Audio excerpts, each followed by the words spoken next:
ओम शांति।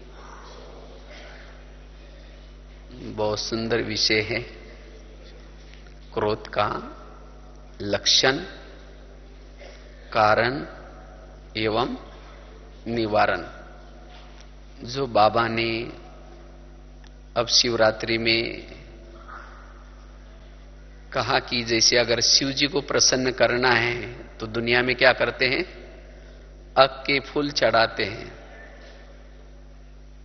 तो बाबा ने, वो शिव भोलानाथ ने हमें प्रसन्न होने के लिए कौन सा फूल मांगा? अगर हमारे अंदर और विकार को तो हमने छोड़ दिया, लेकिन ये दूसरे नंबर का विकार है, वो है क्रोध। तो इस क्रोध के फूल को हमें क्या करना है? अभी शिव जी के ऊपर चढ़ाना है, क्योंकि प्रत्यक्षता का आधार है क्रोध मुक्त जीवन।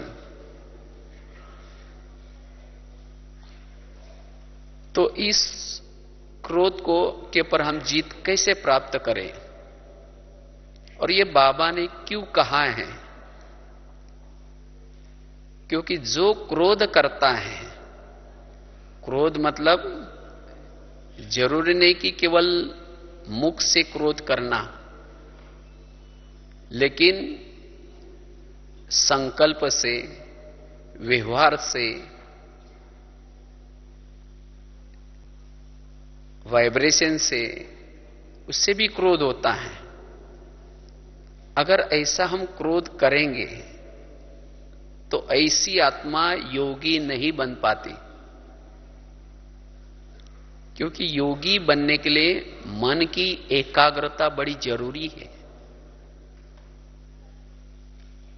और क्रोध से मन की एकाग्रता खत्म हो जाती है। योग के लिए 4 गुणों की आवश्यकता होती है। एक है शांति, दूसरा है अंतर्मुक्ता, तीसरी है एकाग्रता, और चौथी है एक रस। अगर ये 4 गुण हमारे पास है, तभी हम इस दुनिया से पार, निराकारी दुनिया है, उस निराकारी दुनिया में मन और बुद्धि से जाकर के घंटों तक उस परमात्मा के गुणों का गुणगान गा कर सकते हैं, आत्मचिंतन कर सकते हैं, सोमानों का चिंतन कर सकते हैं, मनन चिंतन कर सकते हैं। अगर ये 4 गुणों में से एक गुण की भी कमी है तो ना हम आत्मचिंतन कर सकते हैं, ना परमात्मा चिंतन कर सकते हैं, ना परमात्मा का गुणगान गा सकते हैं। और ये गुण क्यों नष्ट हो जाते हैं? उसका कारण है क्रोध। शांति खत्म होने का कारण है क्रोध, एकाग्रता खत्म होने का कारण है क्रोध, अंतर्मुक्ता खत्म होने का कारण है क्रोध। हमारी अवस्था एक रस न रहने का कारण है क्रोध। इसीलिए हमें क्या करना है? अगर हमें योग का आनंद लेना है तो इसलिए इसके तरफ ध्यान देना बड़ा जरूरी है। और क्रोध करने से हमारे संबंध बिगड़ जाते हैं, वायुमंडल खराब हो जाता है, जिससे हमारी इंद्रियों पर संयम नहीं रहता। जो क्रोध करता है, ना उसके बोल पर संयम है, ना उसके संकल्प पे संयम है, ना उसके बुद्धि पे संयम है। कभी कभी तो हम ऐसे क्रोध में आ जाते हैं जो हाथ पांव के ऊपर भी संयम नहीं रहता। अगर हम ऐसा क्रोध करेंगे तो फिर हम बाबा की प्रत्यक्षता कैसे कर सकेंगे? और जो क्रोध करता है उसके वाणी में बल नहीं होता, ना उसके संकल्प में बल होता है। क्रोध करने वाली आत्मा खोखला बन जाती है, खोखला। भले ज्ञान के पॉइंट्स अंदर होंगे, लेकिन अंदर स्वयं कमजोर महसूस करेगा। ना उसके पास सहन शक्ति है, ना उसके पास समाने की शक्ति है, ना उसके पास धैर्यता है। सभी गुण शक्तियां नष्ट हो जाती हैं। और जो क्रोध करता है, क्रोध करने से विवेक नष्ट हो जाता है। विवेक जिसको कहते हैं निर्णय शक्ति, परखने की शक्ति। और ऐसी आत्मा जिसका विवेक ही नहीं है, तो उसी समय वो कुछ भी बोलता है, कुछ भी कहता है, कैसे भी संकल्प चलाता है, और जिसके परिणाम विपरीत हो जाते हैं। इसीलिए बाबा कहते बच्चे, इस दूसरे शत्रु के पर हमारा ध्यान हो। और जब हम क्रोध करते हैं, क्रोध करने से, या जिसके प्रति वो क्रोध है उसको वो सम्मान नहीं देगा। जैसे रावण था विद्वान, था समझदार, लेकिन क्रोध था। लेकिन वो अपने आप को ही क्या समझता है, मैं सर्वोच्च हूं। वो झुकेगा नहीं, वो जिद्द करेगा। इसीलिए बाबा कहते बच्चे, क्रोध से मुक्त बनो।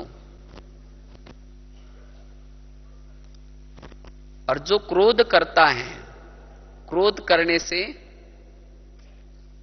जब योग में बैठेंगे तो वही बातें याद आएंगी। अभी गीत सुन रहे थे ना, योगी वही है जिसका कोई दुश्मन नहीं होता।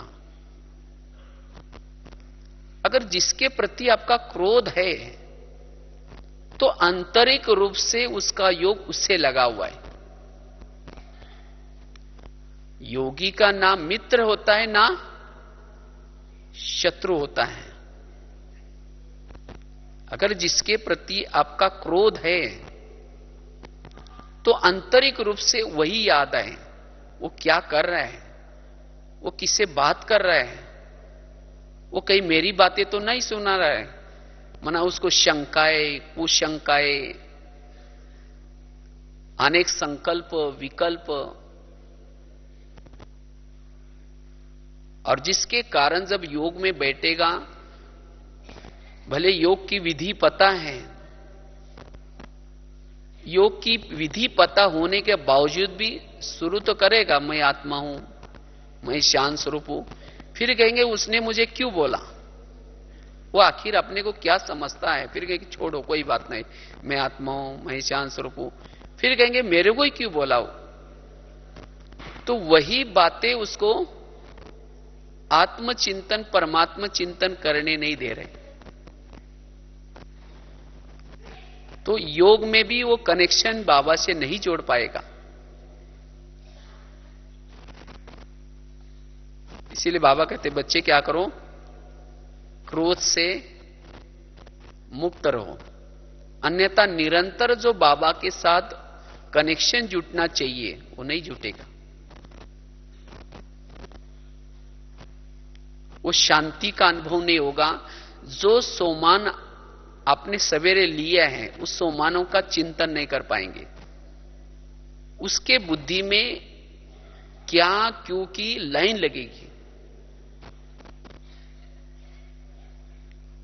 और जिसके प्रति क्रोध है, उसी का ही दूसरों को वर्णन करेगा। उसने मुझे आज ऐसा बोला, उसने मेरे को ये बोला। मना जो क्रोध करेगा वो परचिंतन भी जरूर करेगा। तो इसलिए इसे मुक्त बनना है। चलो 2 मिनट अपने सोमान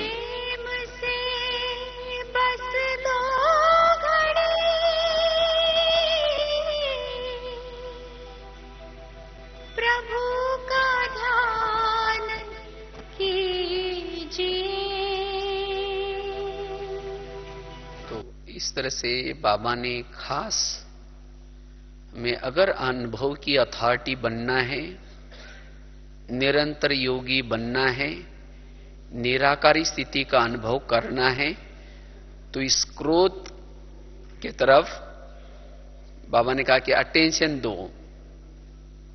नहीं तो ये क्यों, क्या, ये वेस्ट थॉट्स, यही क्रोध का मूल बीज है। क्रोध करना शुरू में मीठा है, लेकिन इसका परिणाम कड़वा है।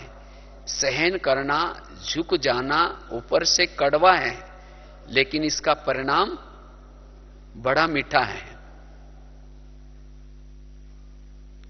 तो इसीलिए मैं संकल्प में भी, बाबा कहते हैं मुझे स्वप्न में भी क्रोध नहीं करना है, और संकल्प में भी, संकल्प और स्वप्न में भी नहीं करना है। क्योंकि जो सारा दिन क्रोध करेगा, उसके स्वप्न में भी क्रोध ही आएगा। जिसके प्रति उसका क्रोध है वही उसके स्वप्न में आएगा। तो अंतमति सुगति क्या हो सकती है? इसीलिए बाबा कहते, बच्चे, दीदी हमेशा कहती थी, झुक झुक झुक, मर मर मर, सीख सीख सीख। सभी से सीखना सीखो, झुकना सीखो और मरना सीखो। और वही कर सकता है जो क्रोध से मुक्त है। तो क्रोध के लक्षण क्या होते हैं?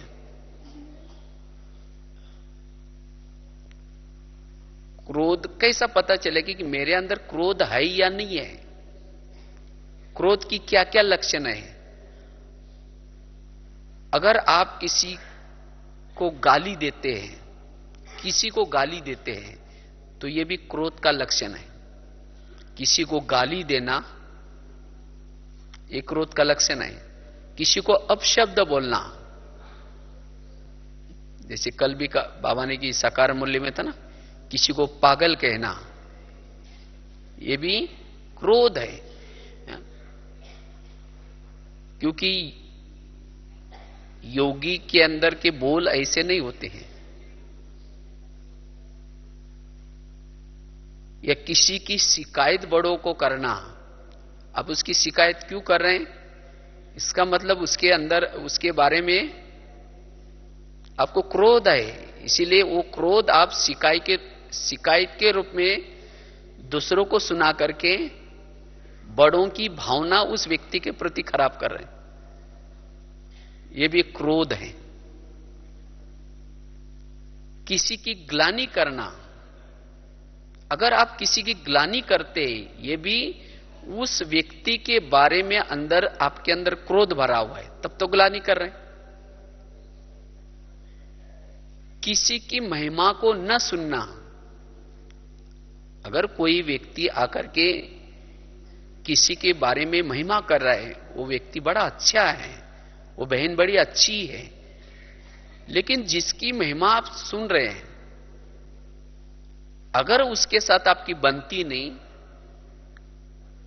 आपका क्रोध है उसके प्रति, तो आप उसकी महिमा को नहीं सुनेंगे। कहेंगे यार वो ऐसा है, हम जानते हैं ना, हम उनके साथ में रहते हैं, वो कैसा है हमको पता है। मतलब ये भी क्या है? उस व्यक्ति के बारे में आपका क्रोध है, ये दिखाई पड़ रहा है। किसी को टोंट मारना,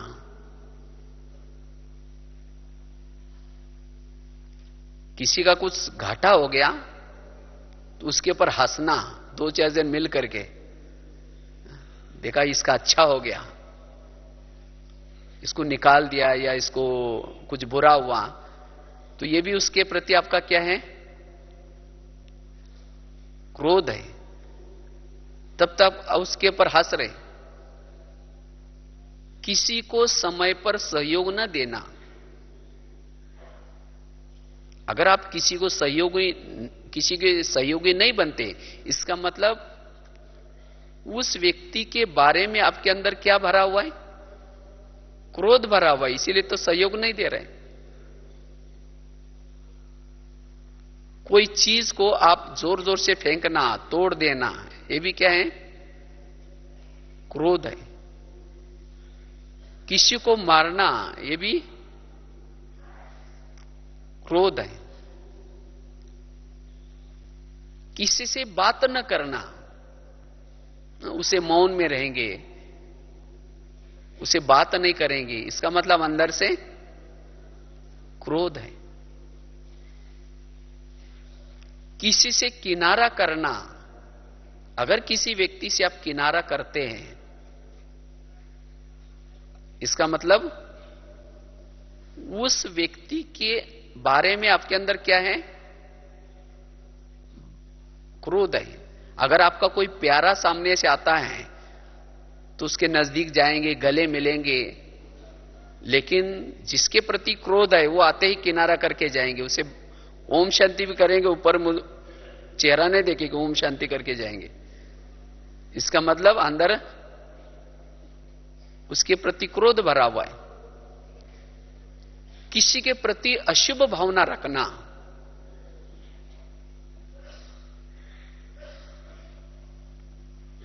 किसी के हित के बारे में न सोचना, यह भी क्रोध है।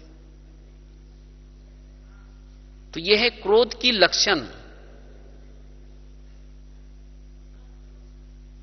किसी के साथ व्यवहार बिगाड़ देना, यह भी एक प्रकार का क्रोध है।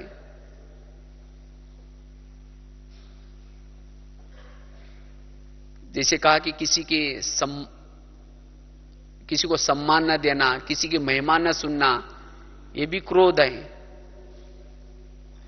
अगर किसी के अंदर जीवन में सफलता होती है, आगे बढ़ता हुआ देख करके जलना, जिसको कहते हैं ईर्ष्या करना, नफरत करना, घृणा करना, ये भी क्या है? क्रोध है। इसीलिए बाबा कहते बच्चे, अगर ये लक्षण आपके हैं आपके अंदर, तो ये भी आपका क्रोध है। और ये क्रोध का चिंतन करते करते एक दिन आएगा, उस व्यक्ति के प्रति गुस्से का रूप धारण करेगा। जैसे कुकर होता है ना, कुकर क्या होता है? कुकर जब गैस पर रखते हैं, वो गर्म होते होते एक दिन आएगा, वो सीटी भी मारता है 1-2 घंटे के बाद या आधा घंटे के बाद। तो इसी तरह ऐसी आत्मा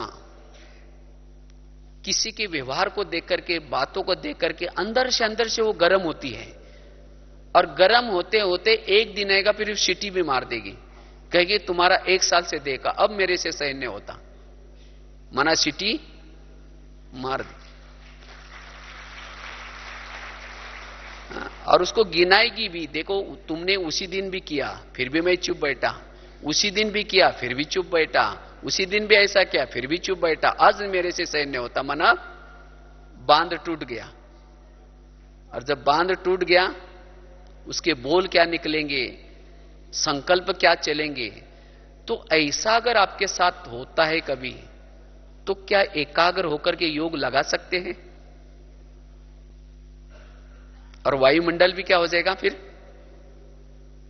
खराब हो जाएगा, उसे किनारा करेंगे। फिर ऐसी आत्मा बाबा की प्रत्यक्षता कैसी कर सकती है?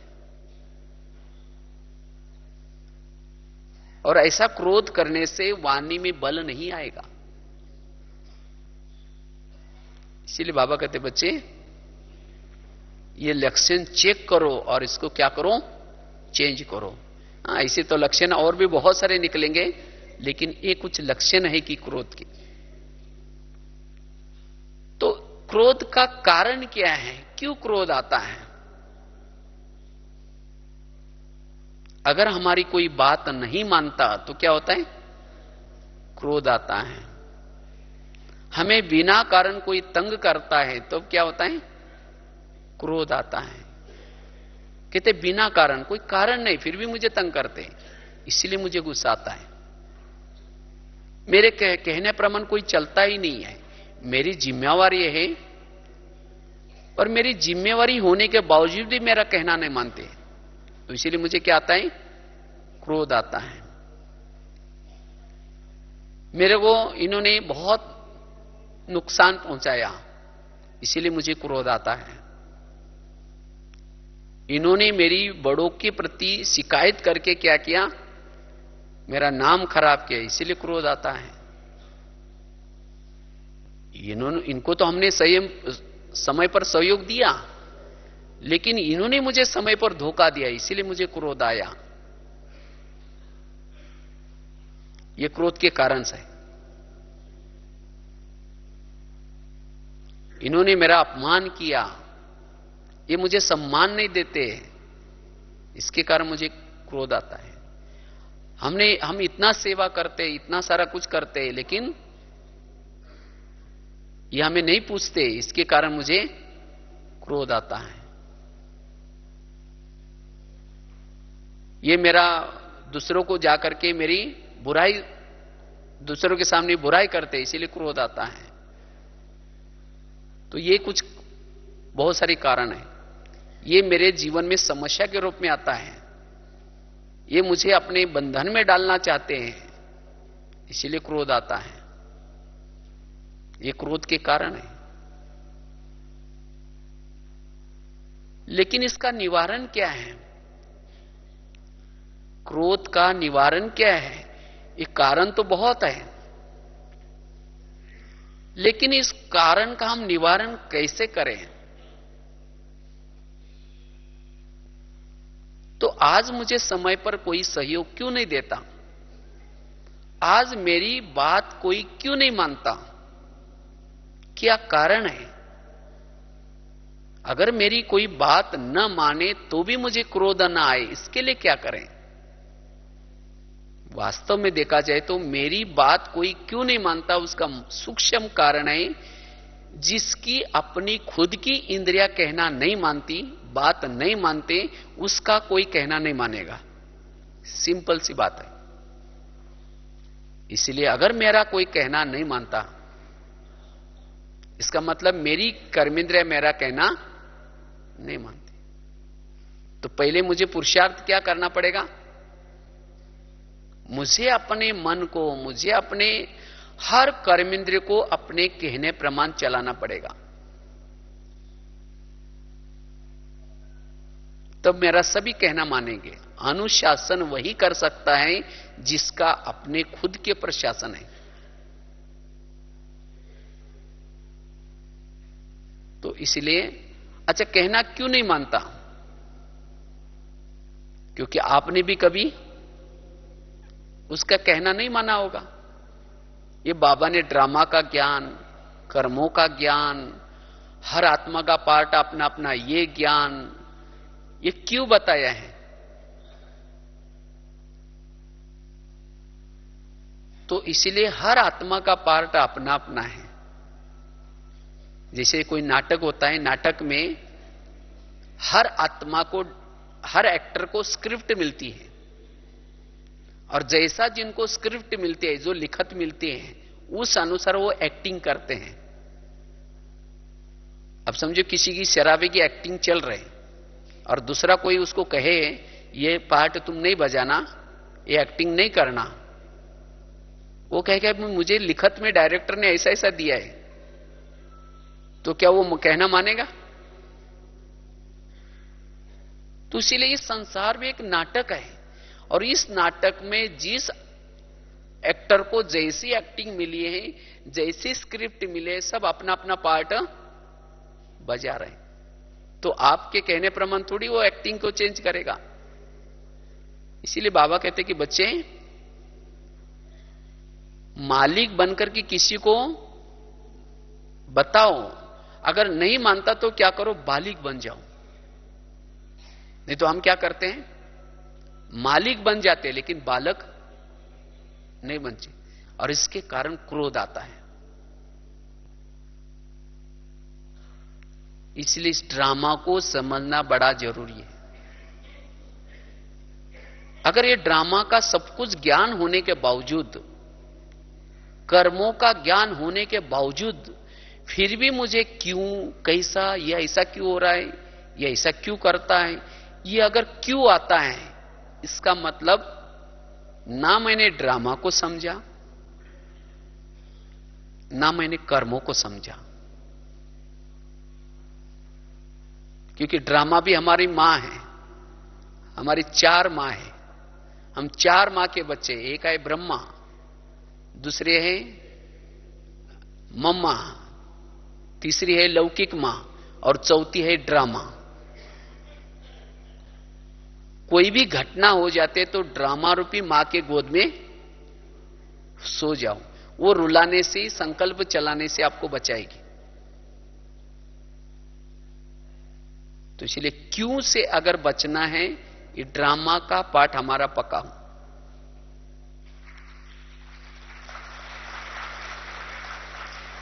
और तब जाकर के हमें कभी भी किसी के प्रति गुस्सा नहीं आएगा। दूसरी बात है, अगर हमें क्रोध का निवारण करना है, निगेटिव बातों को क्या बना दो, पॉजिटिव। अच्छा, कोई गाली देता है, कोई इंसल्ट करता है, तब गुस्सा आता है। तो गाली अच्छी होती है, बुरी होती है? बुरी होते हैं। अगर कोई बुरी चीज आपको दे रहा है, आप लेंगे? और जब नहीं लिया तो किसके पास रही? उसी के पास रही। कोई गाली दे रहा है, लो ही नहीं। कहते एक बार महात्मा गांधी जी समुद्र जहाज से यात्रा कर रहे थे, और जब यात्रा कर रहे थे तो एक अंग्रेज भी बैठा था। तो महात्मा गांधी जी शांति से बैठे थे, तो एक अंग्रेज ने क्या क्या बहुत सारी बातें लिखी कागज पर, और उस कागज को, 4-5 कागज को महात्मा गांधी को दिया।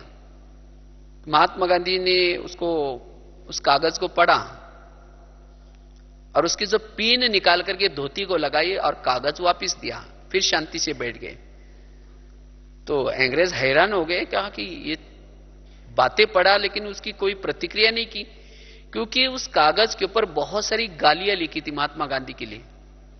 तो महात्मा गांधी के पास जाकर के वो अंग्रेज कहते कि क्या बात है, ये गालियां को पढ़ करके आपको कुछ परेशानी नहीं हुई? तो महात्मा गांधी कहते कि आपका बहुत बहुत धन्यवाद, ये पिन मेरे काम की थी इसलिए मैंने धोती को लगाकर रख दी, बाकी कागज मेरे कोई काम का नहीं इसलिए वापिस दे दिया। इसी तरह अगर कोई गाली देता है, कोई काम की है, कोई इंसल्ट करता है, कोई काम का है, तो उसको लो ही नहीं। बेचारा गाली देने वाला खराटे मार करके सो गया, और जिसने ली उसको रात भर नींद नहीं आ रहा। और इसीलिए वो रात भर क्या कर रहा है, वो गर्म हो रहा है अंदर से। उसने मुझे क्यों बोला, मैं भी उसको 4 बोलूंगा, ये क्यों की लाइन लग गई। इसीलिए ऐसी चीजों को हमें लेना ही नहीं, तो फिर क्रोध नहीं आएगा। अच्छा, लेना ही तो क्या करो, उसको निगेटिव बातों को पॉजिटिव बना करके लो। जैसे गटर का पानी है, अगर गटर का पानी को रखेंगे, ऐसे रखेंगे तो क्या हो जाएगा, बदबू आएगी। अगर उसको फिल्टर करके रखो तो बदबू नहीं आएगी।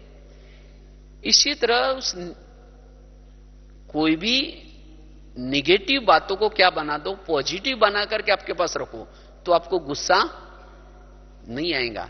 नहीं तो ऐसे ही लेकर के, गाली को लेकर के बैठेंगे, कोई इंसल्ट वाले शब्द को लेकर के बैठेंगे, वही बातें याद आएगी, बदबू आएगी, उसकी बदबू आएगी, वो परेशान करेगी। लेकिन उसको पॉजिटिव बना करके फिर अपने बुद्धि में रखो, उसको बदबू आने के बजाय वो अच्छा लगेगी। अगर कोई गाली देता है, आप ये सोचो कि गाली नहीं दी, मेरे पर गुलाब का फूल डाल दिया। जो संगम युग में गाली देगा, वही व्यक्ति दोपहर में आपकी मूर्ति के सामने रोज गुलाब का फूल डालने का काम करेगा। तो कोई भगत चाहिए कि नहीं चाहिए? तो जिस दिन किसी ने गाली दी, तो शाम को जब योग में बैठेंगे तो बाबा आज आपका बहुत धन्यवाद, आपने बहुत अच्छा भगत भेजा था, उसने बहुत अच्छा फूल डाल के दे गया, आपका बहुत बहुत धन्यवाद। तो वो गाली आपको आनंददायी लगेगी, आपको लगेगा नहीं कि क्यों बोला, किसी लिए बोला। फिर बाबा को कहना है कि कल भी किसी को भेज देना, कोई ना कोई फूल चढ़ा करके जाए। तो ऐसी बातें सुनने से आपको परेशानी नहीं होगी। और भी गुस्सा क्यों आता है? गुस्सा आने का कारण है, अगर आपकी 2-4 लोगों ने मिल करके बुराई की, आपके लिए कुछ ना कुछ गलत बनाने का प्लानिंग बनाया, पर चिंतन किया, और उसमें से कोई एकाधा व्यक्ति होता है वो आपको आकर के सुनाता है, अरे वो लोगों ने तुम्हारे बारे में ऐसा ऐसा बोला, तुम्हारा परचिंतन कर रहे थे। जब ये बातें हम सुन लेते तो जिसने परचिंतन किया उसके लिए गुस्सा आता है, कहते ये मेरा परचिंतन करते हैं। लेकिन उस निगेटिव बातों को क्या बना दो, पॉजिटिव बना दो। ये सोचो कि इन्होंने मेरा परचिंतन नहीं किया, लेकिन क्या क्या, इन्होंने मेरा कीर्तन भजन गाया। जैसे भक्ति मार्ग में क्या करते हैं, हम कीर्तन भजन गाते हैं। तो कीर्तन भजन में क्या होता है, 2-4 जन इकट्ठे होते हैं, एक जन टाल बजाता है, एक जन डपली बजाता है, एक जन गाता है, और कुछ सुनने वाले भी होते हैं, उसको कहा जाता है कीर्तन भजन। तो इसी तरह परचिंतन में भी क्या होता है, 2-4 जन इकट्ठे होंगे, एक कहेगा वो बहन है ही ऐसी, दूसरे कहेगा हाँ मेरे साथ भी ऐसा किया, तीसरे कहेगा हाँ वो ऐसी करती रहते हैं। माना एक जन टाल बजा रहा है, एक जन डपला बजा रहा है, 2-4 जन गा रहे। अगर यहां संगम युग में अगर आपका किसी ने 1 घंटा तक परचिंतन किया, तो वही परचिंतन करने वाले लोग जब द्वापर युग आएगा, जब आपकी मूर्ति बनेगी, तो मूर्ति बनने के बाद आपके मूर्ति के सामने जिस गांव में आपका मंदिर बनाया जाएगा, जिसका परचिंतन किया वो देवी बनेगी, उसका मंदिर बनेगा। तो जिन्होंने संगम युग में 1 घंटा तक उसका परचिंतन किया, उसी भजन मंडली को, उसी लोगों को उसी गांव में जन्म लेना पड़ेगा। और जिसने कहा कि वो बहन है ही ऐसी, वो कीर्तन गाने वाला काम करेगा, हे देवी तुम बहुत महान हो। और जिसने कहा कि ये बहन है ही ऐसी, वो क्या करेगा, वो ढोल बजाने का काम करेगा। जिसने हाँ में हाँ मिला है वो टाल बजाने का काम करेगा।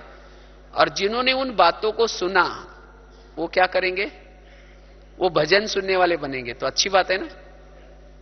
तो जिस दिन आपके साथ ऐसा किसी ने किया, तो बड़े शांति से मैं रह करके कहोगे बाबा आज आपने बहुत अच्छी भजन मंडली भेजी, इन्होंने मेरा बहुत अच्छा भजन किया, आपका बहुत बहुत धन्यवाद। तो क्रोध आएगा फिर, बहुत अच्छा लगेगा। इसीलिए बाबा कहते बच्चे इस नेगेटिव बातों को क्या बना दो, पॉजिटिव। तो फिर कभी भी ऐसी आत्मा के प्रति क्रोध नहीं आएगा। और इसीलिए बाबा ने कहा कि ओम शांति का मंत्र, इसको क्या करो, यंत्र बना दो। ओम शांति अर्थात उसके 2 अर्थ होते। ओम शांति अर्थात मैं आत्मा शांत स्वरूप हूं, मैं शांति धाम की निवासी हूं, मैं शांति सागर की संतान हूं। और ओम शांति अर्थात उसको भूल जाओ। कहते ना ये इसको ओम शांति करो, अब पूरा हो गया ओम शांति क्लास, ओम शांति मतलब बंद करो। माना उस बातों का चिंतन न करना, इसको कहते ओम शांति करना, बिंदी लगाना। तो हमें होली तक क्या करना है, ओम शांति का मंत्र यंत्र के रूप में प्रयोग करना है। अगर ऐसी कोई घटना आती भी है तो मन को क्या करो, काम दो, हे मन तुम्हें होली तक मेरी ऑर्डर के बिना कुछ भी सोचना नहीं है, तुम्हें शांति में रहना है। अगर कोई मुझे अपमान करता है, कोई कुछ बोलता है तो मुझे बोलता है, मैं आत्मा राजा को बोलता है, तुम तो मेरा मंत्री हो, तुम्हें कोई सोचने की जरूरत नहीं। अगर हमारा मन ओम शांति की स्थिति में रहेगा, असोच स्थिति में रहेगा, तो हमारी निराकारी स्थिति सहज रहेगी। क्योंकि जिसके मन में निगेटिव संकल्प चलते हैं, जिसके मन में संकल्प की स्पीड बढ़ जाती है, उसके शरीर में विभिन्न प्रकार के केमिकल्स उतरते हैं और उसे अनेक प्रकार की बीमारियां होने की संभावना है। यह बहुत बड़ा घाटा है। इसलिए हमें क्या करना है, मन को सदा शांत रखना है। क्योंकि जब क्रोध करते तो हमारा दिमाग कैसा होता है, ठंडा होता है गर्म होता है? गर्म। और जब दिमाग गर्म हो जाता है तो अनेक प्रकार की बीमारी भी होने की संभावना है। और जिसका दिमाग गर्म होता है वो योग का अनुभव करेगा? योग का भी अनुभव नहीं करेगा और अनेक प्रकार की बीमारी होगी। इसीलिए कहावत भी बने ना, जिसका पाँव गरम, पेट नरम, दिमाग ठंडा, उस घर में कोई डॉक्टर है उसको मार दो डंडा। वहां डॉक्टर आने की कोई जरूरत नहीं है। लेकिन आजकल क्या होता है, पांव रहते ठंडे और दिमाग रहता है गरम। अगर दिमाग गरम रहता है, यह भी एक क्रोध का अंश है। इसीलिए कोई भी हालत में हमें दिमाग को गरम नहीं करना है, दिमाग को अपने सोमानों में स्थित करना है। इसलिए नेगेटिव बातों को क्या बनाना है, पॉजिटिव बनाना है। जितना पॉजिटिव में रहेंगे उतना क्रोध नहीं आएगा। तीसरी बात है, पहली बात बताई कार्मिक अकाउंट को बुद्धि में रखना है। आज जो मेरे साथ कोई व्यवहार करता है, चाहे मेरा सम्मान नहीं करता, मेरी बुराई सुनाता है औरों को, या मुझे अपने अंडर में रखने की कोशिश करता है, तो हो सकता है मैंने भी कभी पिछले कोई ना कोई जन्मों में इसको अंडर में रखा होगा और इसलिए वो मेरा हिसाब किताब ले रहा है। इस संसार की हर घटना मेरे ही कर्मों की प्रतिक्रिया है। तो जो इस कार्मिक अकाउंट को बुद्धि में रखता है उसको क्रोध नहीं आएगा। और दूसरी बात बताई, निगेटिव बातों को क्या बना दो, पॉजिटिव। तीसरी बात है, आज जो हमें गुस्सा आता है या क्रोध आता है, उसका निवारण कैसे करें? और उसके लिए निरहंकारी स्थिति हो, क्योंकि अभिमान में रहने वालों को गुस्सा आता है। इसीलिए बाबा कहते बच्चे निरहंकारी, जितना निरहंकारी बनेंगे उतना गुस्सा नहीं आएगा। इसीलिए सदा हमें क्या करना है, निरहंकारी स्थिति में रहना है। क्योंकि मैंपन एक प्रकार का, मैंपन एक प्रकार की पूछ है, और जिसको इस मैंपन की पूछ होगी उसको लगेगा मुझे पूछा नहीं, मुझे इसने सम्मान नहीं दिया, मुझे ऐसा नहीं किया, फिर गुस्सा आएगा। इसीलिए निरहंकारी हमारी स्थिति हो। निरहंकारी वाला मान अपमान निंदा स्थिति में भी कैसा रहेगा, समान रहेगा। इसीलिए निरहंकारी स्थिति से ही हम क्रोध के ऊपर जीत प्राप्त कर सकते हैं। चौथी बात है ध्येयाभिमानी स्थिति। जितनी हमारी ध्येयाभिमानी स्थिति होगी, आज कोई क्रोध की फीलिंग, अपमान की फीलिंग, ये किसको होती है, ध्येयाभिमान वालों को होती है। तो ये भी मेरा एक ध्येयाभिमान है। अगर मुझे क्रोध आता है इसका मतलब मेरे अंदर ध्येयाभिमान छिपा हुआ है।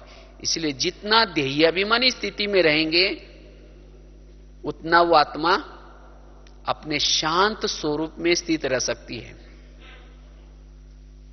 उतना वो स्वधर्म में टिक सकती है। उतना कोई अपमान करे, कुछ भी करे, उसको उस बातों की फीलिंग नहीं होगी। क्योंकि आत्माभिमानी स्थिति माला मतलब मान अपमान से भी वो परे स्थिति में है, वो अतीन्द्रिय सुख में है। और जो अतीन्द्रिय सुख में है ये छोटी छोटी बातों में नहीं जाएगा। इसीलिए बाबा कहते बच्चे आत्माभिमानी स्थिति में स्थित रहो। आत्माभिमानी स्थिति मान अपमान निंदा स्तुति क्रोध ये सभी से बचने का एक कवच है। इसलिए हमें अमृत वेला योग अच्छी तरह करके, क्लास के पहले अच्छी तरह योग करके, मुरली को अच्छी तरह सुन करके, ये आत्माभिमानी स्थिति का कवच पहन करके कर्म क्षेत्र पर उतरना है। और जिसके पास ये आत्माभिमानी स्थिति का कवच होगा उतना मान अपमान निंदा स्तुति के इन बातों का असर कुछ भी नहीं पड़ेगा। इसलिए हमें आत्माभिमानी स्थिति का कवच पहन करके क्या करना है, जाना है। तो इस तरह से ये क्रोध के कुछ लक्षण है जो आपको सुनाया। अपशब्द बोलना, अशुभ भावना रखना, किसी को बड़ों को शिकायत करना, अगर ये कुछ लक्षण है, अगर ये लक्षण आपके अंदर है तो समझो कि हमारे अंदर ये क्रोध छिपा हुआ है। अगर क्रोध छिपा हुआ है तो वही क्रोध व्यवहार के रूप में दिखाई पड़ता है, क्योंकि क्रोध तो प्रत्यक्ष दिखाई पड़ता है। लोग कहेंगे इनका आपस में व्यवहार ठीक नहीं है, और ये कहते हैं भगवान आए हैं, तो बाबा की प्रत्यक्षता कैसी होगी? इसीलिए हमें क्या करना है? अपकारी पर भी उपकार करना है, ग्लानि करने वालों को भी क्या करना है? गले लगाना है, तब जाकर के हम बाबा की प्रत्यक्षता कर सकेंगे, और तब जाकर के निरंतर योगी बन सकेंगे। नहीं तो अगर हमारे अंदर अशुभ भावना होगी तो ये अशुभ भावना जाएगी, उसका भी बुरा करेगी, वापिस घूम करके आपका भी बुरा करेगी। नहीं तो कई बोलते हैं ना, योग में जब हम बैठते हैं तो पता नहीं कैसे कैसे संकल्प विकल्प आते हैं। तो ये संकल्प विकल्प क्यों आते हैं? आपने ही कभी किए थे। इसलिए क्रोध के वश होकर के किसी को अशुभ भावना किसी को नहीं देनी है। इसलिए जो भी बातें हैं उन बातों को हमें क्या करना? अपने जीवन में अंदर समा लेना है, और वो भी पॉजिटिव बना करके समा लेना है, और तब जाकर के हम क्रोध से मुक्त बनेंगे। तो होली तक हमें क्रोध से मुक्त बनना है, और जिस आत्मा के प्रति हमारी भावना है उसके प्रति, अच्छा ठीक है, तो इसलिए हमें क्रोध से मुक्त बन करके एक शांत स्वरूप स्थिति में रहने का अभ्यास करना है, और तब जाकर के हम योग में भी घंटों तक बैठ करके आत्मचिंतन, परमात्मा चिंतन कर सकेंगे, योग का आनंद ले सकेंगे। इसी के साथ ओम शांति।